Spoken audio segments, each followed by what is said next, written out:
Outro caso interessante que eu acho é a questão de planejamento urbano, né? Ou plano diretor. Sim. Eu assisti uma palestra muito boa um tempo atrás com ele até candidato, acho agora prefeito, né? Em Florianópolis, e é professor na UFSC. Sim. E ele mencionou, né, a questão do plano diretor. Às vezes nós não entendemos, para ter um bom estado, você precisa ter um bom conjunto de municípios, né? E até para ter um bom país, precisa ter um bom conjunto de municípios. Às vezes a gente vai na fronteira entre um município e outro e a gente vê que a questão está um pouquinho abandonada, né? Uhum. Então eu penso que se cada município absorvesse para si a sua responsabilidade, né, ali no que tange pavimentação urbana, né, o transporte urbano, né, a gente teria assim, no somatório teríamos aí um país melhor, né? Porque é uma prerrogativa do município de cuidar. E o município é onde nós temos os líderes políticos mais próximos, né? Essa eleição, por exemplo, é sobre prefeitura E vereadores. Né, e vereadores, né? E diria que seria talvez uma das mais importantes, é aquilo que nos atinge mais diretamente, né? Mas nós temos, às vezes, uma cultura nacional de que o presidente da República, por exemplo, vai ser o salvador de tudo, a minha rua vai melhorar né, se eu votar no presidente A ou B. Né? E é um encargo do município. Então, eu acho que entender essas diferenças, né, para o cidadão, que é um direito, Sim. faz toda a diferença. Até para o cidadão poder cobrar, né? Então, isso é importante, porque às vezes Saber o cidadão... de quem cobrar, né? Exatamente, saber de quem cobrar, porque ele vota, né? Muita gente falava que o cidadão tinha memória curta, né? Mas agora tá o pessoal, a internet não deixa o pessoal esquecer. Ajudou, né? Ajudou o pessoal a ter uma memória boa. Alongou um pouco. E a gente estava falando ali, então, o importante é saber, se eu não me engano também, as leis de trânsito é a nível federal, né? Existe um Código Nacional de Trânsito. Isso, então... Tem algumas leis municipais, por exemplo... Mas ela não pode sobrepor a lei... Não, isso, perfeito. Por exemplo, o guarda municipal é o que mais vai ali proceder em autuações, né, de trânsito. Sim. Né? Claro, a gente tem as questões da Polícia Rodoviária Federal, né, aquelas infrações que estão dentro da circunscrição deles.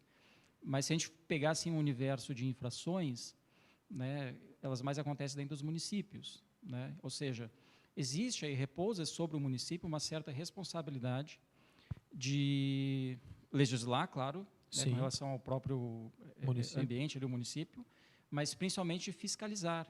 Né, fiscalizar. A gente sabe que acidentes de trânsito é uma coisa alta, né, que sofremos aí no Brasil, e depois ainda enseja questões de DPVAT, né, que está ligado a acidente de trânsito. Então, pode parecer uma questão simples, né, mas o trânsito, que também é uma responsabilidade, assim, que eu diria, do município, né, e âmbito federal, pelo Código, né, codificaram isso, né, de forma federal, Código de Trânsito Nacional, mas o município tem um papel muito importante, né, na questão de trânsito.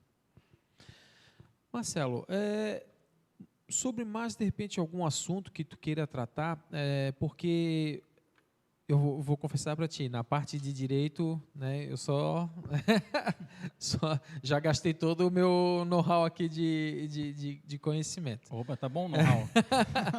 Mas, de repente, algum assunto assim que seria interessante a gente tratar, o pessoal que não consegue chegar, não ter acesso, né, nesse momento do direito? Bom, eu considero, na atualidade, uma questão muito importante, né? Talvez quem está nos assistindo aí já tenha ouvido dizer que, tirando o crime, né, que existe uma área específica, o direito criminal, o direito penal, sim, o nosso Código de Processo Civil, que ele foi entrou em vigor em 2016, mas é uma lei de 2015, né, talvez tenha sido um dos maiores impactos aí na legislação a nível nacional para o nosso país, né, e de maior relevância e importância, né? Por que eu vejo assim? Porque ele regula todas as situações processuais, exceto aquelas criminais, né? Inclusive algumas de âmbito trabalhista, né? A gente tem direito do trabalho, que até foi uma questão latente agora nos últimos tempos de pandemia, né? Questão de trabalhista, questão sindical. Mas o Código de Processo Civil, que eu acho que é um texto que a gente, às vezes, dá pouca atenção, né? As pessoas gostam, às vezes, de ler Constituição, né? Direito constitucional. Até ficou meio que na moda, uma época, dizer que isso aqui é inconstitucional. Né? Isso aqui é constitucional, o presidente da República ele nunca pode desobedecer a Constituição, que, sem dúvida, é o nosso ápice, é a lei maior, né? E até chamada no direito como Carta Magna, a Constituição Federal. Mas o Código de Processo Civil, na prática, ele regula muitas questões que, às vezes, o cidadão não entende, né? Por exemplo, a velocidade que tramita um processo, ela está diretamente ligada a questões processuais que estão elencadas no Código de Processo Civil. Certo. Né? Então, tem essa previsão lá.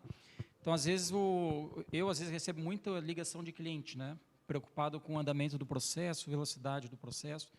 E essa lei ela é muito pouco difundida, né? É uma lei que, às vezes, parece interessar somente ao operário do direito, né? E, na verdade, é uma lei que ela diz respeito muito à sociedade, né? Um exemplo, a liminar de Uber, né? A liminar é uma tutela de urgência prevista nesse Código de Processo Civil, né? Que garante um direito importantíssimo. Só que, às vezes, a gente não entende assim, muito bem, como cidadão leigo, eu estou falando, né? A importância do papel de um Código de Processo Civil. Isso me motivou a estudar a área de processo civil, né? E as liminares tutelas de urgência, né? Então, esse é um dos pontos. Se você pegar, por exemplo, questões médicas, né? Às vezes a pessoa não consegue um acesso a determinado medicamento. Perfeito, uma boa situação. Ela acaba, né, ficando ali, será que eu vou no Google pesquisar, né? Será que eu vou no advogado, que seria o mais correto? A questão é que esse código, né, ele também fala muito dos trâmites disso, né? Tem o Código Civil, que tem a legislação que chama de direito material, mas o direito processual, que às vezes é aquilo que interessa muito à sociedade, que é o processo, parece que fica um pouco submersa, ele fica escondida, né, atrás de um Código de Processo Civil, que de fato é extenso, né?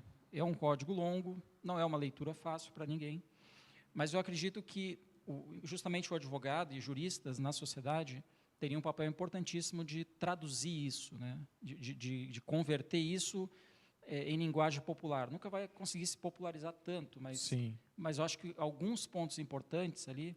Deixar mais próximo da população. Né? Exatamente. Eu acho que seria um assunto assim, que eu acho que é importantíssimo na atualidade, né? Principalmente nós que viemos até, vamos chamar de uma eleição passada, né, presidencial, as eleições passadas, onde a internet, vamos dizer assim, e outros meios foram, talvez, muito importantes para eleger, né? Estou usando assim como um parâmetro de dimensão, né? Sim. Hoje em dia, nós temos muitas ferramentas na internet que, ao meu ver, poderiam facilitar para o cidadão o acesso a esse tipo de material, né? Que até então, assim, até uma década atrás, ficava muito oculto e muito exclusivo de quem opera no direito, né? E eu acho que isso é uma lei tão importante quanto a Constituição Federal, não em hierarquia de leis, mas eu digo de ter conhecimento, né, para eu saber, puxa, né, eu deveria ter entrado com uma ação, quando é que ela prescreve essa ação, né? Será que eu teria isso aqui em uma decisão liminar, né, ou seja, antecipado, né? A pessoa, às vezes, tem um plano de saúde, né, e será que eu não preciso dessa cirurgia e o plano está me dizendo que é só daqui tantos meses, mas eu preciso em 15 dias, né? Como é que funcionaria isso? Aí que entra o Código de Processo Civil e a questão liminar, que eu acho que é importantíssima na atualidade. Chegando agora ao fim do nosso bate-papo, né, a gente é muito rápido aí, a gente quando começa a conversar e começa a se interessar sobre o assunto, realmente passa muito rápido. Marcelo, suas considerações finais e aonde o pessoal que quer te achar, rede social, telefone do escritório, o teu canal do YouTube, pode ficar à vontade. Tá bom. Bom, o meu canal do YouTube, como eu falei, é Marcelo Sorrentino, né? Basta procurar lá no aplicativo, vai achar já o símbolozinho lá, MS. E eu tenho também um site, tá? marcelosorrentino.com.br. Esses são os principais meios. Aí ali já tem informação de e-mail, né, e do restante. Sim. Tá bom? Então é isso. Queria agradecer por estar aqui. Né? Não vou sair aqui como um ingrato. Né? Agradecer a simpatia de vocês aqui em me receber. Né? Espero ter contribuído de alguma forma. Né? Contribuiu bastante e a gente fica muito feliz